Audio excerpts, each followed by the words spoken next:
इस जमाने में आए हो तो जीने का हुनर रखना।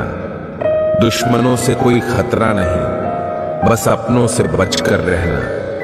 जिंदगी में अपने आप को ऐसा रखो जो तुम्हें ना समझे उसे तुम भी नजरअंदाज करो। गलती माफी मांगने से नहीं, सुधारने से सही होती है।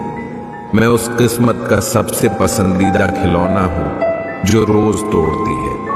मुझे फिर से जोड़ने के लिए दुनिया में जितनी सही बातें हैं वो सब कहीं जा चुकी है, बस उन पर अमल करना बाकी है। हम भी दरिया है, हमें भी अपना हुनर मालूम है। जिस तरफ भी चल पड़ेंगे रास्ता बन जाएगा। मंजिल चाहे कितनी भी ऊंची क्यों ना हो, रास्ते हमेशा पैरों के नीचे ही होते हैं। माँ की दुआओं में बहुत असर है। माँ अगर नाराज है तो दुनिया के किसी भी कोने पर चले जाए, कहीं भी दुआएं मांग ले, तुम्हारी दुआएं कबूल नहीं होगी।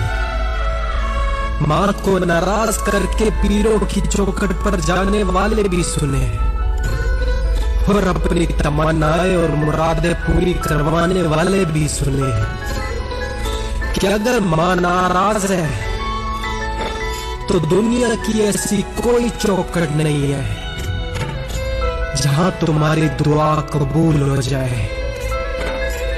इसलिए अपनी माँ का दिल मत दुखाओ। कौन भला दुनिया में माँ की जगह ले सका, कोई कहते क्या होती है। कभी भी अपना दर्द सबको मत बताना, क्योंकि सबके पास मरहम नहीं होता, लेकिन नमक हर किसी के पास होता है। हृदय प्रेम चाहता है, मन सफलता चाहता है और आत्मा शांति चाहती है। जो इंसान अपनों के साथ ही छल करे, ऐसा इंसान किसी के विश्वास का पात्र नहीं हो सकता। किसी का असली चरित्र तभी सामने आता है जब आप उसके मतलब के नहीं रहते हैं। जिंदगी में उम्मीदें कम रखो, दर्द भी आपको कम ही मिलेगा।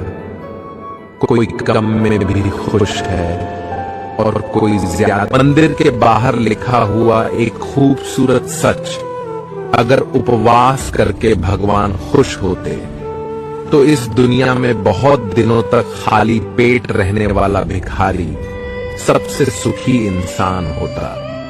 उपवास अन्न का नहीं, विचारों का करे। इंसान खुद की नजर में सही होना चाहिए। दुनिया तो भगवान से भी दुखी है।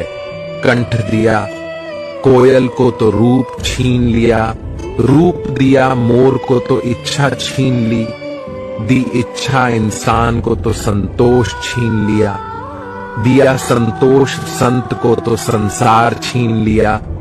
मत करना कभी भी गुरूर अपने आप पर ए इंसान। भगवान ने तेरे और मेरे जैसे कितनों को मिट्टी से बनाकर मिट्टी में मिला दिया।